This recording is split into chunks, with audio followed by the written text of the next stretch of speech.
ఎట్కామ్ modules ఏఈటి COM. ఏ అంటే attitude, ఈటీ అంటే ethics, COM అంటే కమ్యూనికేషన్. ఈ 3 అంశాలు వైద్య విద్యార్థులకి నేర్పాలనే ఉద్దేశంతో మెడికల్ కౌన్సిల్ ఆఫ్ ఇండియా రద్దై ఎన్ఎంసి రాబోయే ముందు ఈ ప్రతిపాదనని అన్ని మెడికల్ కాలేజీలకి చేసింది. దాని ఆధారంగా ఇప్పుడు మెడికల్ కాలేజీలన్నింటిలో ఎథిక్స్, యాటిట్యూడ్ అండ్ కమ్యూనికేషను నేర్పిస్తూ ఉన్నారు. ఇప్పుడు ఎంపిక చేసుకున్న సబ్జెక్ట్ పేరు ఆసుపత్రి వారి తప్పేంటి. సౌగంధి అనే అమ్మాయి ఓ ప్రైవేట్ ఆసుపత్రి నిర్వహించే మందుల షాపుల్లో పనిచేస్తూ ఉంది. అదే ఆసుపత్రి ల్యాబ్లో పనిచేసే అంజాద్ ఖాన్ అనే అబ్బాయి, నిన్ను ప్రేమిస్తున్నా, నువ్వు కూడా నన్నే ప్రేమించాలి, ఇంకెవరి వైపు చూసినా పెళ్ళాడినా నిన్ను సఫా చేసి జైలుకని వెళ్తా కానీ నేను వదిలిపెట్టను అని ఏడాదిగా వెంటబడుతున్నాడు. మొదట్లో అమ్మాయి అంత సీరియస్గా తీసుకోలే. ఈ మధ్య వాడు బొడ్లు చాకు పెట్టుకుని తిరుగుతున్నాడు. నా సంగతి నీకు ఎన్నాళ్ళు వాయిదా వేస్తావు, నీకు ఇదే లాస్ట్ వార్నింగ్, రేపు ఉదయం నాకు ఏ సంగతి చెప్పాలన్నాడు. ఆ రోజు సాయంత్రం ఇంట్లో చెప్తే తనకు సపోర్ట్ చేసి సాయపడతారో తననే తప్పుపడతారో అని అనుమానం ఆ అమ్మాయికి. వాడిని ప్రేమించలేక నో అని చెప్తే వైలెంట్గా ఏమన్నా తిరగబడతాడేమోనని టెన్షన్ భరించలేక నైట్ డ్యూటీలో ఉన్నప్పుడే ఆర్ప్రజోలాం 0.5 మిల్లీగ్రామ్ ట్యాబ్లెట్ గుప్పెడు ఒలుచుకొని మింగి షాపులోనే గాఢ నిద్రలోకి జారిపోయింది. అంటే ఆత్మహత్య ప్రయత్నం చేసిందనమాట. ఎమర్జెన్సీ మందులు కొనుక్కోవడానికి వచ్చిన వాళ్ళు గుర్తించి డాక్టర్కి చెప్పారు ఆత్మహత్య ప్రయత్నం అల్ప్రజోలాంతో. అర్జెంటుగా స్టమక్ వాష్ చేశారు. ఫస్ట్ ఎయిడ్ చేసి ఎయిర్ సెంటర్కి షిఫ్ట్ చేశారు. మరేం పర్లేదు, రికవర్ అవుతుంది, ఇది ఫ్యాటల్ డోస్ కాదు, అల్ప్రజోలాం లీతల్ డోస్ చాలా ఎక్కువ అన్నారు డాక్టర్లు. సౌగంధి మొత్తం మీద కోలుకుంది. బంధువులు, తల్లిదండ్రులు వచ్చారు.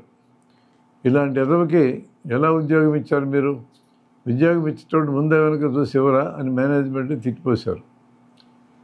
ఈ మందు కొంచెం కాబట్టి బతికింది, ఇంకేదన్నా అయి మా అమ్మాయి చచ్చుంటే మేము అంత చూసేవాళ్ళం అని ఆగ్రహం ప్రదర్శించారు.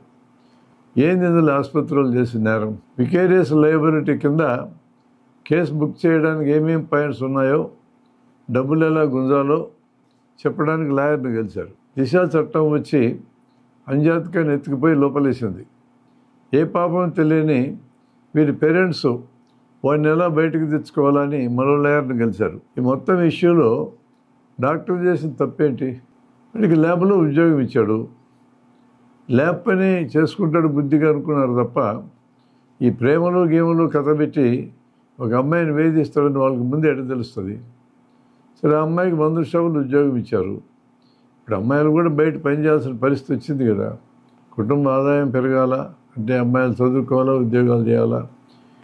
కనీసము కుటుంబం నడవడానికి తల్లి తండ్రి ఇద్దరు పని చేస్తే తప్ప పని నడవని పరిస్థితి ఉన్న కుటుంబాలు చాలా ఉన్నాయిగా. ఈ మధ్యకాలంలో 10th ఇంటర్ చదివిన అమ్మాయిలు చాలామంది బయట చిన్న చిన్న ఉద్యోగాలు చేసుకొని బతుకుతున్నారు.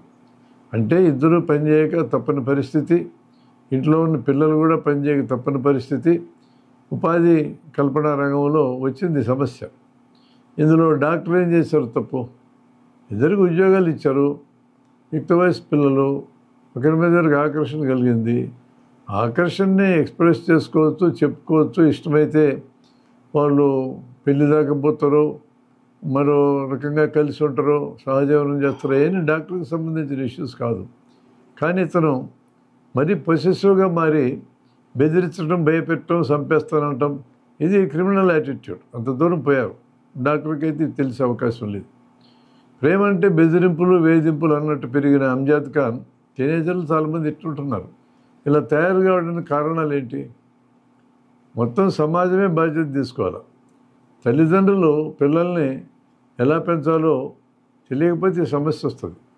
90 ఏళ్ల క్రితం గుడిపాటి వెంకటచలం బిడ్డల శిక్షణ అని పుస్తకం రాశాడు. పిల్లలు టాప్ ప్రయారిటీ ఉండాలి మనకి, పిల్లల్ని పెంచడం మీద తల్లిదండ్రులు ప్రత్యేకమైన శ్రద్ధ చూపాలని చెప్పని అన్నాడు ఆయన. పిల్లల్ని కనడానికి శిక్షణ అక్కర్లేదు, కానీ పిల్లల్ని పెంచడానికి శిక్షణ కావాలి అన్నాడు. ఈ మధ్యకాలంలో పిల్లల్ని పెంచడం చేతకాని వాళ్ళందరూ పిల్లల్ని కనడం మొదలుపెట్టారు అన్నాడు ఆయన. ఇది చెప్పి 90 ఏళ్ళు అయింది. ఇప్పటికీ కూడా పరిస్థితి పెద్ద మారలా. 3 తరాలు గడిచినా పరిస్థితి మారలా. తల్లిదండ్రులు పిల్లల్ని పెంచడం మీద తగిన శ్రద్ధ తీసుకోవటంలే. చాలామంది తల్లిదండ్రులకి సరిగా పెంచడం అంటే ఏంటో కూడా తెలియదు. కాబట్టి మొదటి బాధ్యత టీనేజర్లు ఇలా తయారు కావడానికి ప్రధాన కారణం కింద తల్లిదండ్రులే మొదటి వాళ్ళు. ఇక రెండోది సమాజం ఉంటుంది. సినిమాలు కానీ, టీవీలు కానీ, బయట ఉండే వాతావరణం కానీ, ఎక్కడా కూడా పిల్లల్ని పాజిటివ్గా ఎడ్యుకేట్ చేసే వాతావరణం కనపడటంలా. ఈ సమస్యకి నేరుగా కారణం ఆ తల్లిదండ్రులు, ఈ తల్లిదండ్రులు. అమ్మాయిని పెంచడం చేతకాని తల్లిదండ్రులు, అబ్బాయిని పెంచడం చేతకాని తల్లిదండ్రులు. ఆడపిల్లలకి రక్షణ లేదంటే మనకి మగపిల్లల్ని పెంచడం చేతకాలేదని అర్థం. అట్టిట్లే ఊరు మంగళం మీద పడ్డట్టు వీళ్ళందరూ కలిసి డాక్టర్ని బెదిరించడం ఏంటి?